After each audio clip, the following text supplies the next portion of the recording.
गया आपको?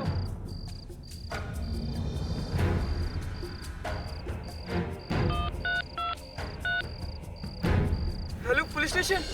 पूजा एक लड़के के साथ नौकरी की तलाश में निकली थी और रात 11 बजे लखनऊ कानपुर हाईवे पर बुरी हालत में पाई गई। लेकिन उसकी ये हालत हुई कैसे?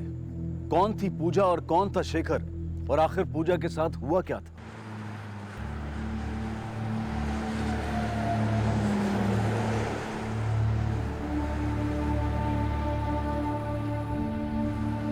क्या हुआ भाई? कौन है ये लड़की? क्या मालूम इस तरफ से आई थी। लड़की जिंदा है, हालत बहुत खराब है, एम्बुलेंस बुलाओ। अरे ये तो बहुत घायल लग रही है। इसकी हालत देखकर तो लग रहा है कुछ गड़बड़ है। आजकल गुंडे बदमाश बहुत हो गए, पता नहीं क्या हो रहा है। चलो चलो निकलो यहाँ से, चलो। Number you have dialed is switched off. Please try again later. Shekhar कहाँ रह गया? कुछ बता के नहीं गया क्या? माँ जी, तब से लगा रही हूँ, फोन में स्विच ऑफ आ रहा है, बहुत घबराहट हो रही है। आपके द्वारा डायल किया हुआ नंबर अभी बंद है। समझ में नहीं आ रहा, इतना देरी तो कभी नहीं करते।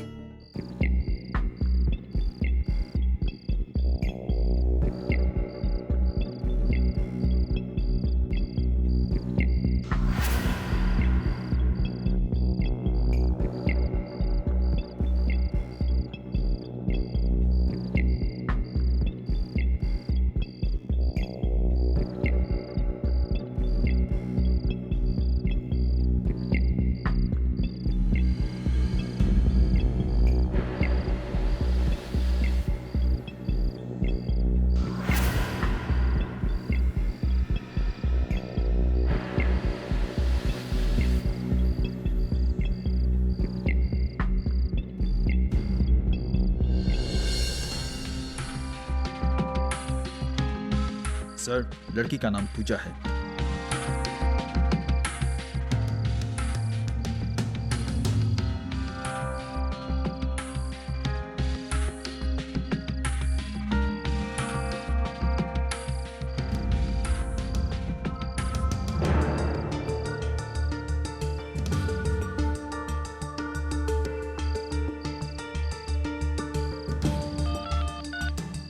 हेलो, आप पूजा की माँ बोल रही हैं?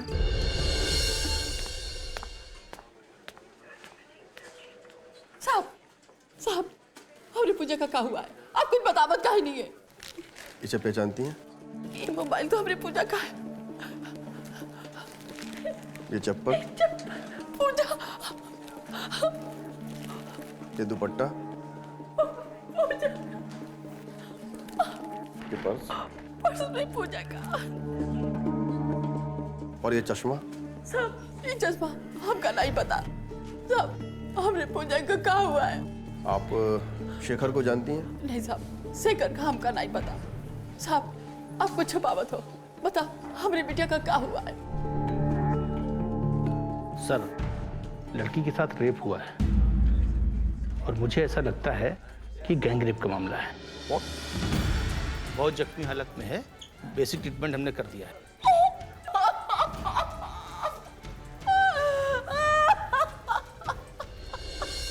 पूजा को अभी तक होश नहीं आया है।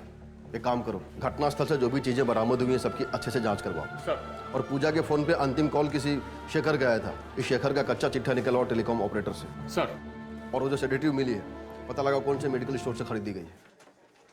सर, पेशेंट को होश आ गया है। डॉक्टर साहब, बयान लेना बहुत जरूरी है। प्लीज ले लीजिए। पूजा, आपके साथ ये सब किसने किया? शेखर ने। शेखर? हाँ, आगे बोलिए। शेखर ने। देखिए, पेशेंट की हालत खराब हो रही है, आप लोग प्लीज बाहर जाइए। Nurse, injection.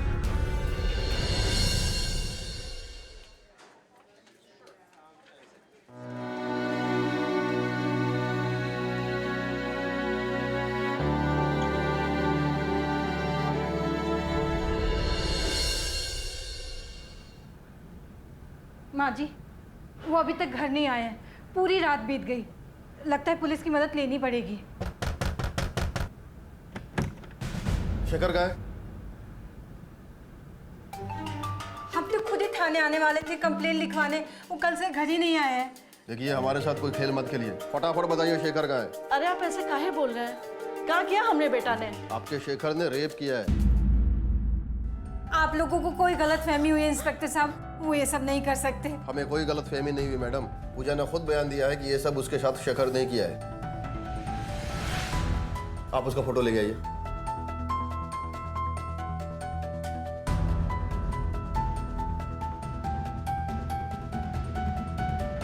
आप पूजा को जानती हैं? पूजा? ये दवाई यहाँ से खरीदी गई थी, किसने बेची थी?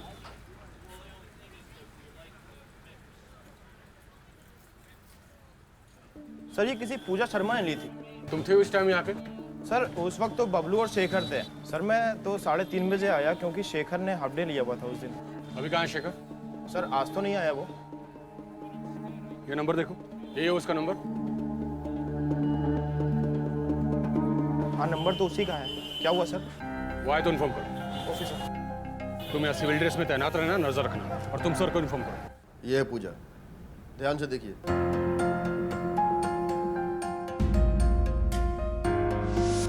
संभाल के आराम से।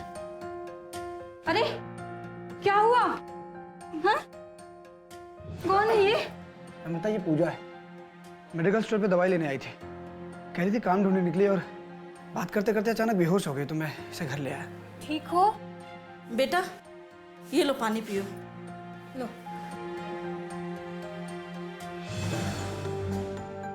क्या हुआ बिटिया? इतनी परेशान काहे दिख रही हो? सवेरे से काम की तलाश में घूम रहे हैं यहाँ से वहाँ, धूप में बिना कुछ खाए पिए।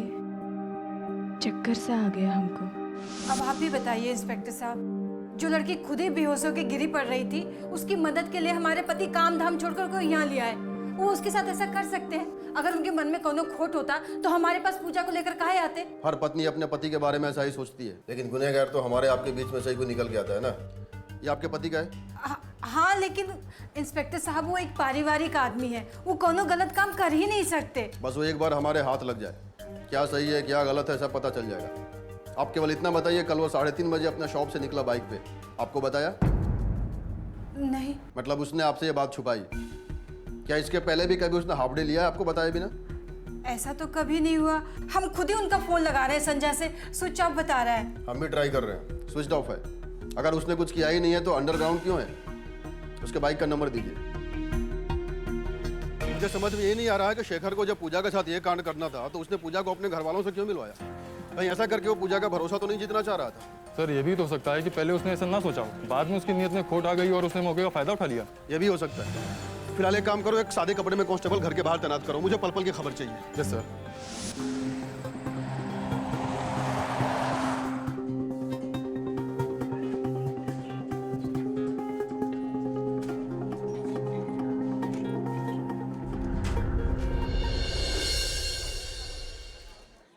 हम आपकी हालत समझ सकते हैं, लेकिन हमारे लिए कुछ सवाल पूछने बहुत जरूरी है।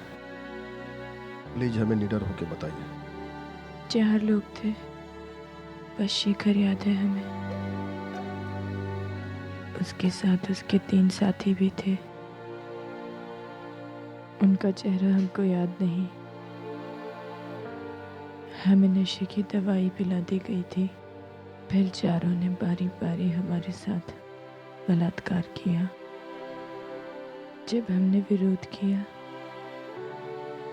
तो पूरी तरह मारा और पीटा।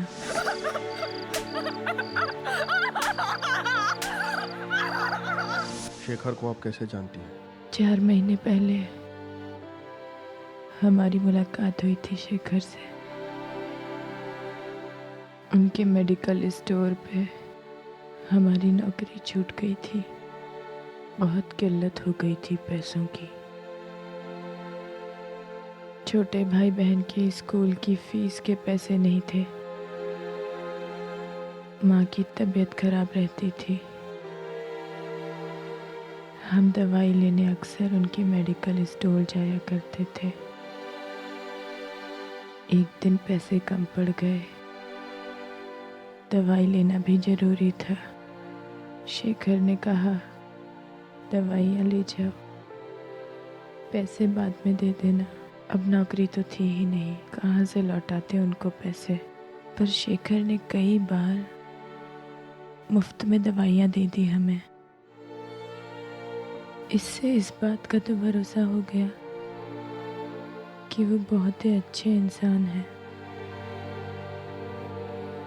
और फिर एक दिन। हाँ हेलो पूजा। हाँ शेखर। अच्छा तुमको काम की जरूरत थी ना, तो एक अच्छा काम आया है। एक कपड़ों की दुकान खुल रही है, वहाँ सेल्स गर्ल्स की जरूरत है, तो हम बोलेंगे तो तुम्हारा काम हो जाएगा। ठीक है, बहुत बहुत शुक्रिया। डॉक्टर, पूजा की रिपोर्ट जैसे ही आती है हमें तुरंत इन्फॉर्म कीजिए।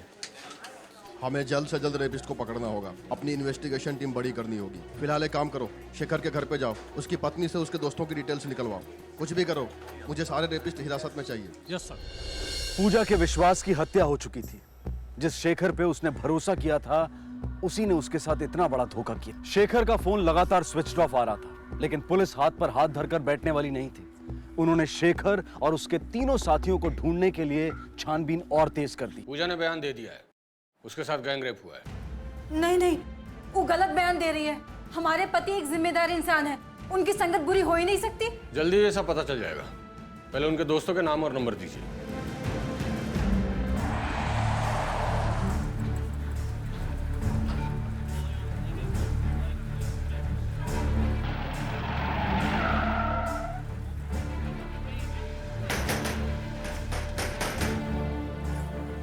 विजय।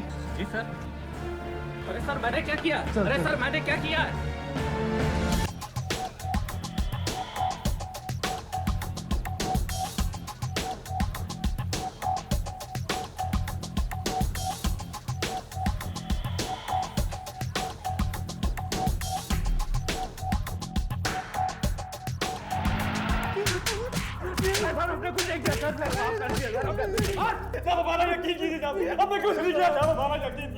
साहब हम सच कह रहे हैं, उस रात नहीं थे वहाँ। ऐसे नहीं बकोगे तुम लोग, सच गुलवाना आता है हमें।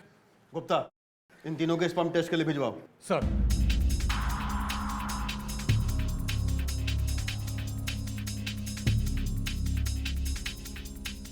ये फोटो गौर से देखो, इन दोनों को कभी देखा है?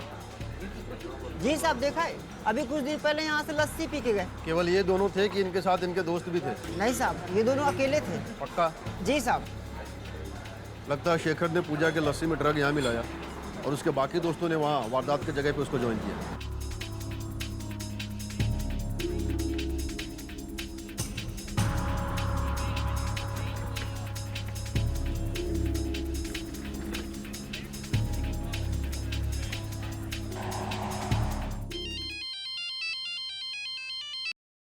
हाँ गुप्ता। लखनऊ रेलवे स्टेशन पर 2 मिनट के लिए उसका फोन ऑन हुआ था। इसके पहले कि वो शहर छोड़ के भाग जाए, धार दो बचो उसको। सर, तेज चलाओ।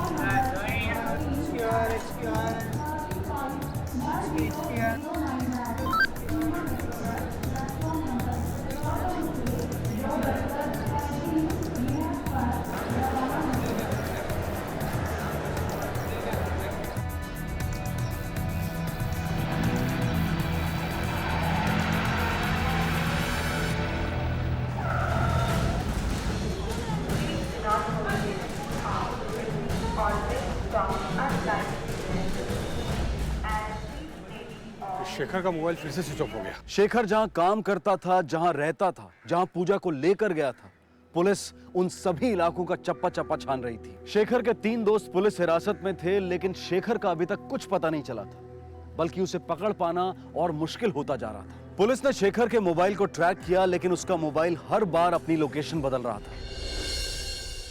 साहब, हमारे पति 3 दिन से गायब हैं। हमारी बात मानिए साहब। वो गायब नहीं है, अंडरग्राउंड है।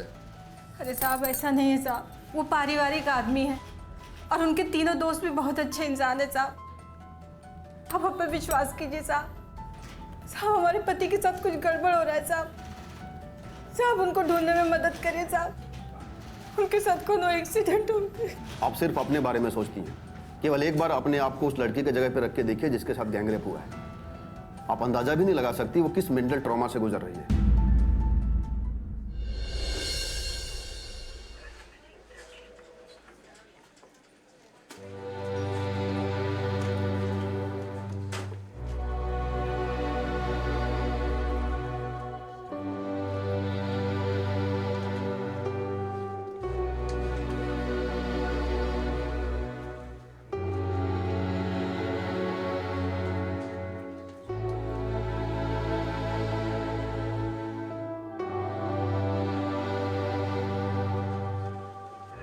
नमस्ते।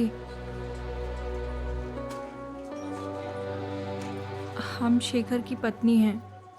कहाँ आई हूँ यहाँ? हमारी बिटिया का तमाशा देखने आई हूँ। तुम्हारा पति इंसान नहीं, राक्षस है, राक्षस। देखो हमारी बिटिया का क्या हाल किया है। अरे कैसे रहा था उनके साथ? देखो मेरे बिटिया को, देखो।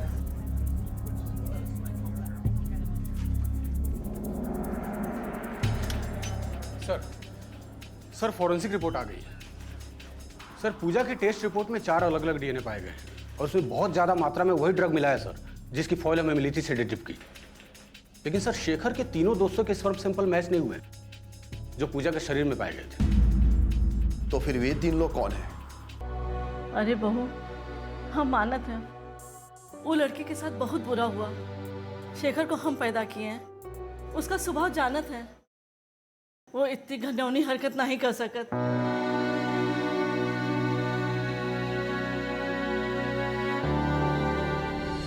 पूजा की हालत देखकर नम्रता सदमे में थी और दूसरी तरफ पुलिस हैरान थी कि फॉरेंसिक रिपोर्ट में शेखर के तीनों दोस्तों का डीएनए मैच नहीं हुआ था। पुलिस की समझ में नहीं आ रहा था कि शेखर के ये 3 नए दोस्त आखिर हैं कौन। क्या वो वाकई किसी बुरी संगत में था? अजीब दुविधा थी। ना तो शेखर का कुछ पता चल रहा था और ना ही इस केस से जुड़ी कोई और कड़ी सामने आ रही थी। 3 दिन बीत गए और फिर अचानक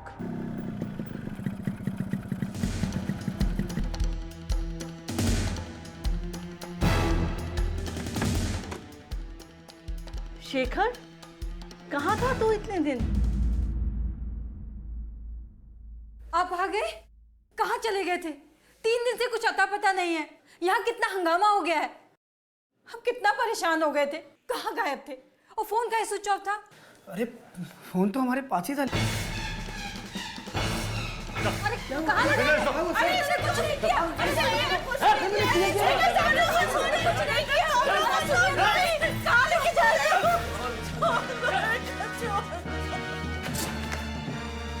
पूजा के साथ इस रेप कांड में तुम्हारे साथ तुम्हारे 3 और साथी शामिल। तीनों का नाम चाहिए मुझे। सर हमने कुछ नहीं किया, बात मानिए हमारी। देख, छुपा के कोई फायदा नहीं। पूजा हमें अपने बयान में सब कुछ बता चुकी है। इसके पहले कि मेरा दिमाग खराब हो जाए तेरी पतीसी झाड़ दूं मैं, साफ साफ बोल दूं। सर हमने कुछ नहीं किया है, हमने किसी का रेप भी नहीं किया। और जब रेप नहीं किया तो ऐसे किसी का नाम कैसे दे दूं मैं आपको? बेटा शेखर, ज्यादा भोला मत बन। तुम्हारे भोलेपन की कहानी हम पूजा से सुन चुके हैं। हाँ शेखर। अच्छा तुमको काम की जरूरत थी ना, तो एक अच्छा काम आया है। एक कपड़ों की दुकान खुल रही है। तो लड़की को नौकरी देने का लालच देकर तुमने उससे नजदीकियां बढ़ाई? नहीं साहब, ऐसा बिल्कुल भी नहीं है।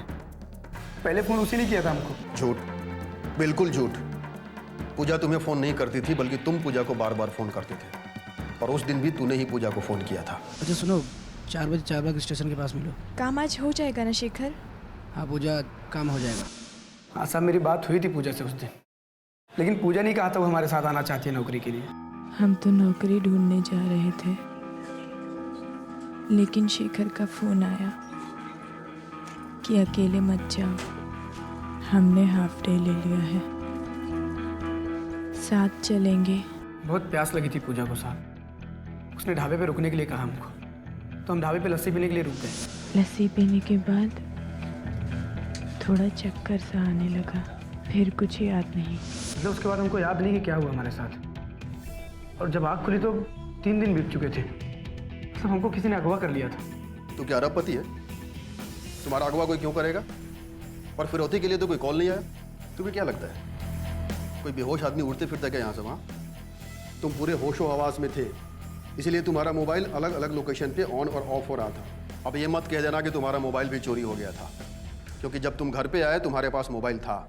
और तुम किडनैप हुए थे या तुम्हारा ड्रामा था, ये तो हम पता लगा ही लेंगे। तुम्हारी जानकारी के लिए ये बता दूं कि तुमने और तुम्हारे साथियों ने रेप के पहले पूजा को जो ड्रग दिया था, उसकी डिटेल हमें मेडिकल स्टोर से मिल चुकी है। साहब किस ड्रग्स की बात कर रहे हैं? हाँ ये सच है कि पूजा मेरे मेडिकल स्टोर पे दवा लेने आती थी, लेकिन वो डिप्रेशन की दवा लेने आती थी और उसके पास डॉक्टर की प्रिस्क्रिप्शन भी होती थी। झूठ, फिर एक झूठ। हमने पूजा की मेडिकल हिस्ट्री चेक की है और पूजा का खुद ये कहना है हमने कभी दवाइयाँ नहीं ली। सेडेटिव बोल रहे हैं ना आप? हम तो अक्सर बुखार की या सर दर्द की दवाइयाँ लेने जाते थे, माँ के लिए। ये सब शेखर की प्लानिंग है सर।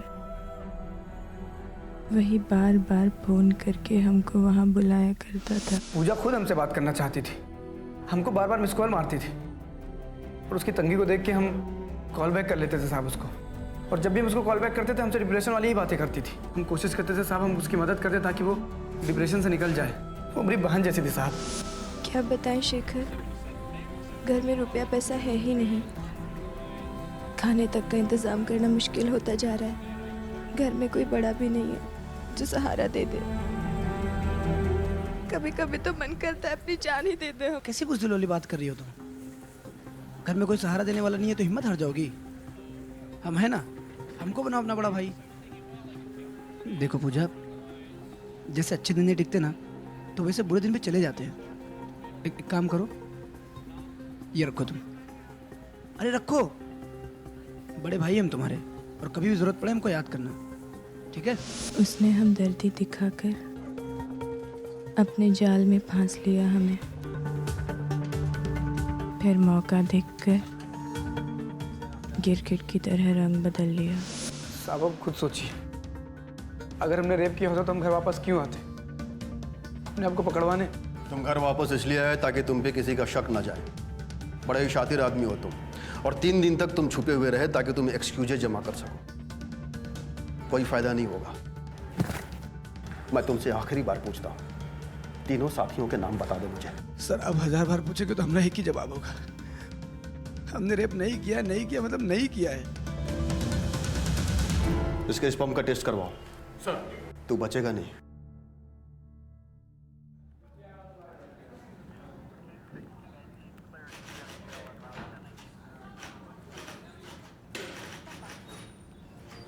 ये क्या हो गया जी? पुलिस वाले कह रहे हैं कि ये सामूहिक बलात्कार का मामला है, और वो टीवी वाले भी चिल्ला चिल्ला कर यही सब बता रहे हैं। सब झूठ है लम्बो, चाहे पुलिस वाले कुछ भी कहें या ये टीवी वाले कुछ भी कहें, पर हमने कुछ नहीं किया है। हम बेकसूर हैं। वही तो, हम 10 साल से आपके साथ हैं, आंख मूंद कर विश्वास करते हैं। क्या हो गया जी? पूजा को ऐसे नहीं बोलना चाहिए था। हम तो मदद करना चाहते थे उसकी परेशान देखकर। अब कोई हम पे बलात्कार का इल्जाम लगाएगा तो हम मान थोड़ी ना लेंगे, और जब हमने रेप किया ही नहीं है ना तो कुछ भी साबित नहीं हो सकता। हमारा विश्वास करो। सर शेखर की रिपोर्ट आ गई। पूजा की बॉडी मिले सैंपल से शेखर का सैंपल मैच हो गया सर। चार्जशीट फाइल हुई, केस चला और सारे सबूत शेखर के खिलाफ पेश हुए। पुलिस हैरान हो रही थी कि यह शेखर कैसा इंसान है। सारे सबूत मिलने के बाद भी एक ही रट लगा रहा है कि वो बेकसूर है। शेखर की रिपोर्ट पॉजिटिव आई, लेकिन उसके वो 3 दोस्त जिन्हें गिरफ्तार किया गया था उनकी रिपोर्ट मैच नहीं हुई, और मीडिया के दबाव में पुलिस की मुश्किलें बढ़ती जा रही थी। सर मीडिया ने नाक में दम कर रखा है। लेकिन उनका सवाल भी जायज है गुप्ता।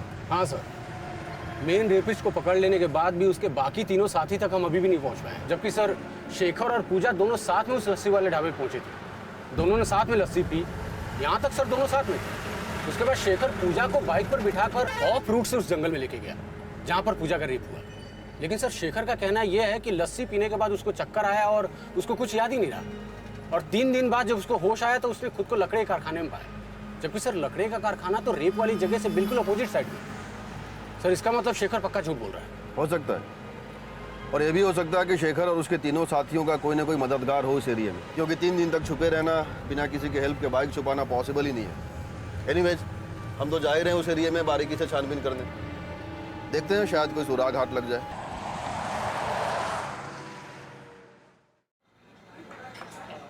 पूजा और शेखर ने लस्सी यहाँ पी थी। यहाँ से हम दोनों 2 डायरेक्शन में जाएंगे। मैं जाऊँगा इधर क्राइम स्पॉट की ओर, और तुम जाओगे इधर, क्योंकि शेखर ने इधर ही खुद को होश में आने के बाद पड़ा हुआ पाया था। ओके सर, तुम दोनों मेरे साथ आओ। चलो।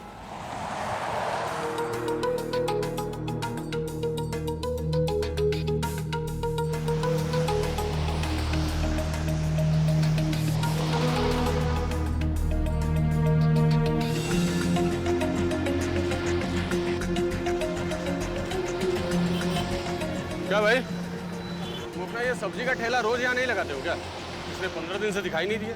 साहब बहुत चोट आ गया था, यही मारे 10-15 दिन आए नहीं हम। अच्छा, 15 दिन पहले मंगलवार को कुछ गड़बड़ हुआ था क्या? 3 बदमाश को ढूंढ रहे हैं। गड़बड़? हाँ साहब, बहुत बड़ा गड़बड़ हुआ था। देख नहीं रहे, सब तुड़ा फुड़ा के बैठे हैं, सब पी पाक के गाड़ी चलाते हैं। अब उस सफेद वाली वैन को देख लो।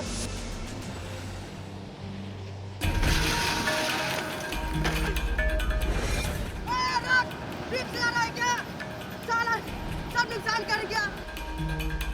देखी खिड़की टूटी थी, पता नहीं कौन जल्दी में है, ठोक के चला गया हमको। हमारा ठिलिया भी तोड़ गया और हमारा सब्जी का सारा नुकसान करके चला गया साहब। यही मारे हम कई दिन दिखाई नहीं दिए। और कुछ?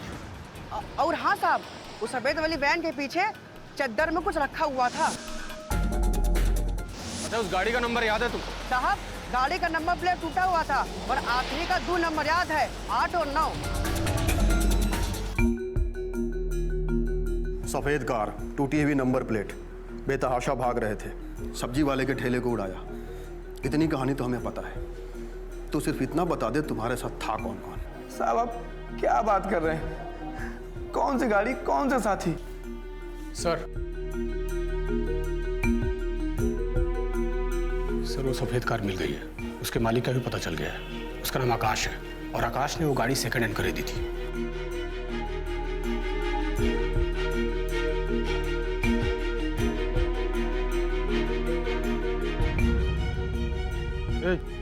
ये गाड़ी किसका है? वो साहब उसका।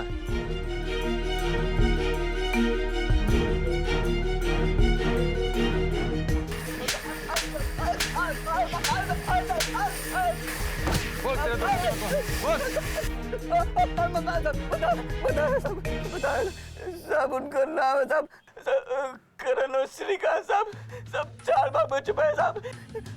शेखर का जिस प्लान शेखर किया हुआ था, हम तो बस बहकावे में आ गए थे साहब। लेके चलो इसे।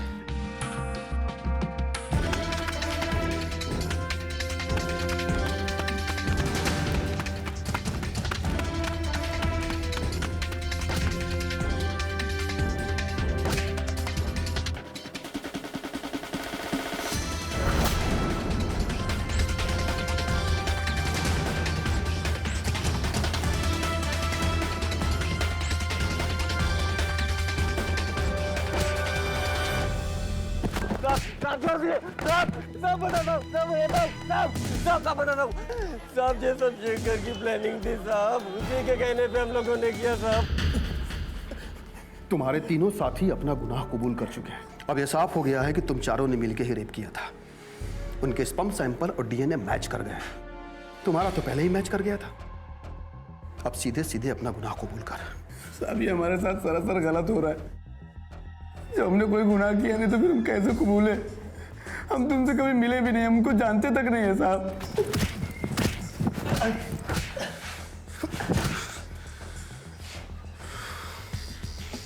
मुझे उन तीनों रेपिस्ट के कॉल रिकॉर्ड चाहिए। सर एक बहुत ही अजीब बात पता चली है।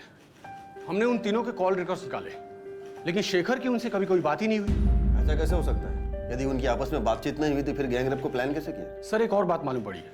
एक कॉमन नंबर पर उन तीनों की बहुत बार बात हुई है, रेप वाले दिन भी, और ये नंबर किसी प्रकाश बंसल का है। कौन है ये प्रकाश बंसल? सर ये प्रकाश बंसल की केस हिस्ट्री भी बहुत अजीब है। कानपुर में 2014 में हुए एक मर्डर केस का मुख्य आरोपी है।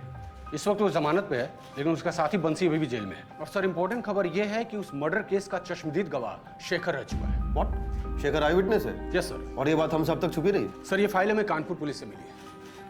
सर केस की फाइल और शेखर के बयान के मुताबिक 5 मई 2014 को उस पेट्रोल पंप पे शेखर पेट्रोल भरवा रहा था। उसी वक्त बंसल और उसके साथी बंसी ने सीताराम नाम के आदमी का मर्डर कर दिया, और ये मर्डर होते हुए शेखर ने देख लिया था।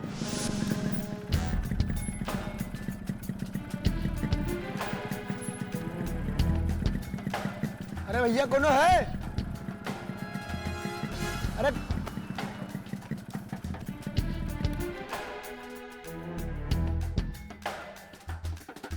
अरे कौन है का?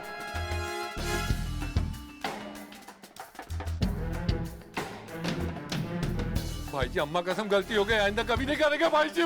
भाई जी नहीं करेगा भाई जी।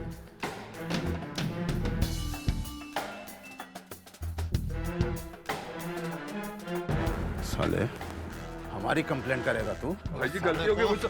इतना बड़ा आदमी हो गया, तेल में मिलावट करते हैं। भाई जी मैं तो खत्म कर दो इसे, वरना ये बर्बाद कर देगा हम लोग को। पुलिस में कंप्लेंट करेगा तू?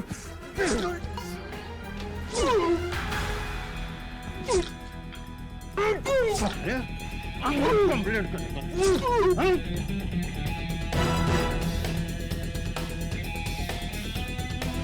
शेखर इस मर्डर का चश्मदीद गवाह बन गया और ये दोनों आरोपी अरेस्ट भी हुए। लेकिन सर बाद में बंसल जमानत पर रिहा हो गया। सर हमने जब बंसल के कॉल रिकॉर्ड्स निकाले तो ये मालूम पड़ा कि बंसल और पूजा पिछले 5 महीने से टच में है, जबकि शेखर और पूजा सर 4 महीने से टच में है। मामला अब समझ में आ रहा है। उन 3 लोगों को जो हमने पकड़ा है ना, चलो उनकी खातिरदारी करते हैं। सर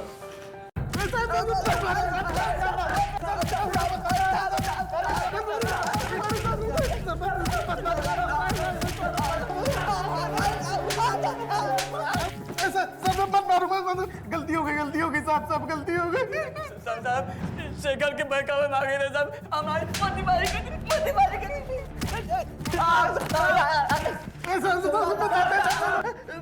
मारिए मत साहब, मारिए उसे, बता दे सब कुछ सब बता दे साहब।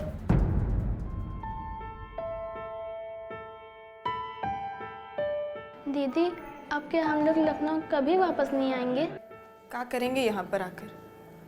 सब कुछ तो लूट लिया इस लखनऊ ने, हंसी खुशी सुख चैन इज्जत सब कुछ। लेकिन हम मुंबई जाएंगे तो रहेंगे कहाँ? काम क्या करोगी आप? हमको वहाँ पर एक काम मिल गया है।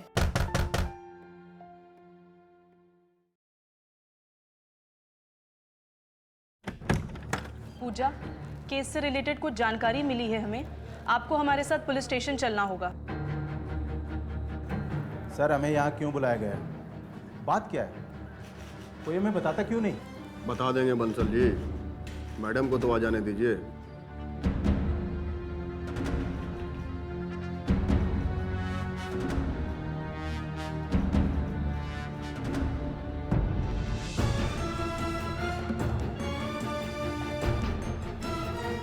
बैठो।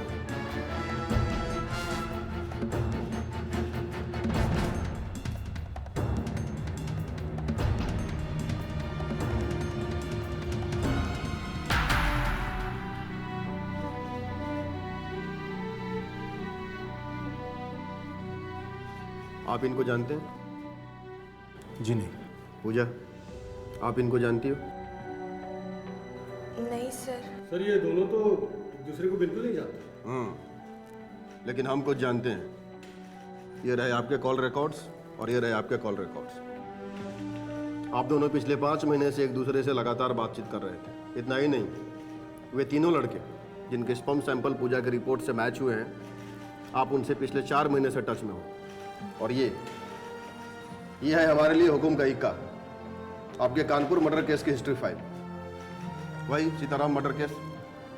इस केस में शेखर, जी हाँ वही शेखर जिसने पूजा के बयान के हिसाब से पूजा के साथ बलात्कार किया है, इस केस में आई विटनेस है। और ये क्या है पता है? Blank paper. इसमें अभी तक हमने कुछ भी नहीं लिखा है, क्योंकि इसमें अब हम वो सच लिखेंगे जो तुम हमें बताओगे और अभी बताओगे। बको।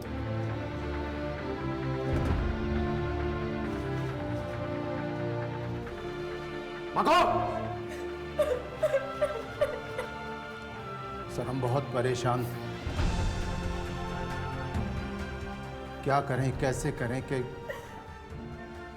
शेखर हमारे रास्ते से हट जाए। उसके चश्मदीद गवाह होने के चलते हमारा जेल जाना तय था। हमने सोचा कि शेखर को अगर किसी और केस में फंसा दिया जाए तो हमारा केस कमज़ोर हो जाएगा। गवाह होने के चलते वो अपराधी साबित होगा। अगर उस पर रेप का केस साबित हो गया तो उसका बच निकलना नामुमकिन होगा। लेकिन समस्या ये थी कि इस काम के लिए लड़की कहाँ से मिली जो अपनी ज़रूरतों के लिए हमारे लिए काम करती। बंसी पूजा को जानता था, वो इसके टच में था और इसकी बदहाली उससे छिपी नहीं थी। इसीलिए हम अपना प्रस्ताव लेकर पूजा के पास गए। देखो पूजा, बंसी से मुझे तुम्हारे हालात के बारे में पता चल चुका है। तुम्हें पैसों की सख्त ज़रूरत है। तुम्हें अपनी माँ का ऑपरेशन भी करवाना है और अपने छोटे भाई बहनों को स्कूल भी भेजना है। कैसे करोगी इतना सब कुछ? इसीलिए हम तुम्हारी मदद करना चाहते हैं। हम देंगे तुम्हें पैसे, लेकिन बदले में हमारा एक काम करना होगा तुम्हें। कैसा काम? एक लड़का है शेखर, उसे एक मामले में फंसाना है। देखिए, हम ऐसा वैसा कोई काम नहीं करेंगे। हाँ, पैसा जल्दी और ज्यादा कमाना है तो उसके लिए रास्ता भी टेढ़ा ही चुनना पड़ता है। हमारी बात मानो, शेखर को फ्रेम करो। लेकिन कैसे? तुम्हारा रेप होगा। ये कैसी बातें कर रहे हैं आप? सही कह रहे हैं हम। इसके लिए तुम्हें बहुत पैसे मिलेंगे और इसके बाद तुम्हें पुलिस में जाके कहना होगा कि शेखर और उसके दोस्तों ने तुम्हारे साथ रेप किया है। शेखर और उसके दोस्त? मतलब तुम्हारा गैंग रेप होगा। 3 लोग होंगे, वो तुम्हें मारेंगे, पीटेंगे। एकदम असली लगना चाहिए, चोट के निशान भी असली। ये कैसी बातें कर रहे हैं आप? नहीं, हमसे नहीं होगा ये सब। Gang rape? आप ऐसा सोच भी कैसे सकते हैं? इसके तुम्हें 20 लाख रुपए मिलेंगे। शेखर को फंसाने के 5 लाख और 3 बार रेप के अलग अलग 5-5 लाख रुपए, और हॉस्पिटल का खर्चा अलग मिलेगा। और ये शेखर नाम का कांटा हमारी जिंदगी से हमेशा हमेशा के लिए निकल जाए। लोग इसकी बात का विश्वास करें। प्लान के मुताबिक पूजा ने शेखर की हमदर्दी बटोर ली थी, जो कि उसको फ्रेम करने के लिए जरूरी था। और फिर तुमने पूजा को डॉक्टर की फॉल्स स्लिप दी जिसमें ये सेडेटिव सजेस्ट की गई थी, और उसके बाद पूजा ये सेडेटिव शेखर की दुकान से खरीदने लगी ताकि शेखर फंस जाए और पुलिस की गिरफ्त में आ जाए। और तुम्हारे ही कहने पे उस दिन ढाबे पे पूजा ने शेखर की लस्सी में सेडेटिव मिलाई।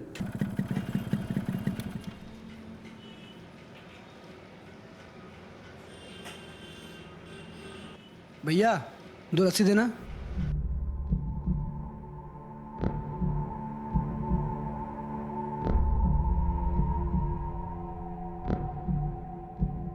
हम जरा हाथ धुल के आते हैं।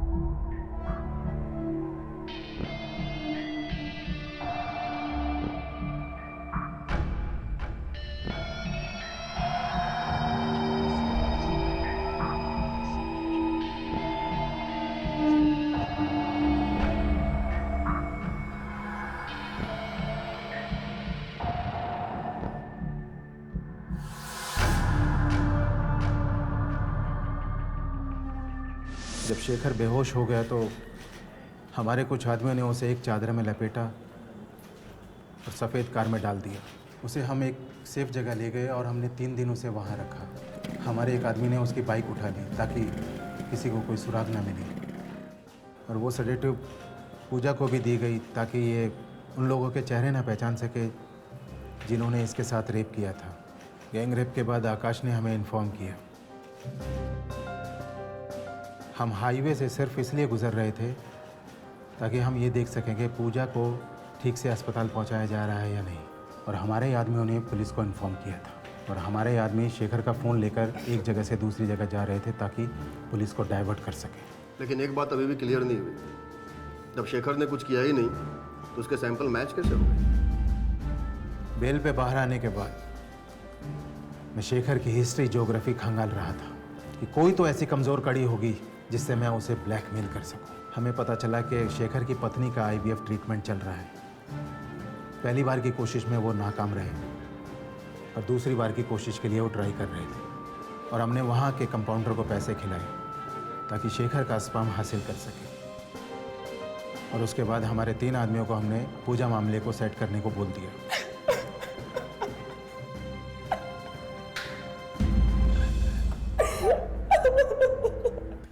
शेखर बेकसूर साबित हुआ, बंसल को गिरफ्तार कर लिया गया, और बाद में शेखर ने चश्मदीद गवाह के रूप में बंसी और बंसल के खिलाफ अपना बयान दिया, और उन दोनों को सीताराम की हत्या के जुर्म में आजीवन कारावास के लिए भेज दिया गया। पूजा को भी गिरफ्तार किया गया और उसे षड्यंत्र और पुलिस को गुमराह करने के लिए बुक किया गया। पूजा चाहती थी कि वो कुछ पैसा बना ले ताकि वो अपने भाई बहन और अपनी मां को एक बेहतर जिंदगी दे सके। लेकिन क्या ये सही रास्ता था पैसा कमाने के लिए, जहां उसे अपना बलात्कार करवाना पड़ा और एक निर्दोष को फंसाकर उसे गुनहगार साबित करना पड़ा। पर अब इस शॉर्टकट की कोशिश में पूजा एक ऐसी जगह आ खड़ी हुई थी जहां उसके लिए सिर्फ अफसोस किया जा सकता था। और सबसे शर्मनाक बात तो यह है कि जो कानून औरतों को मजबूत करने के लिए बना है, पूजा उसी कानून का दुरुपयोग कर रही थी। ये एक बेहद शर्मनाक वाकया है। आपसे फिर मुलाकात होगी अगले एपिसोड में एक और नए केस के साथ। तब तक अपना और अपने परिवार का ख्याल रखें और देखते रहें क्राइम पेट्रोल डायल 100। सबक एक को सीख हम सबको।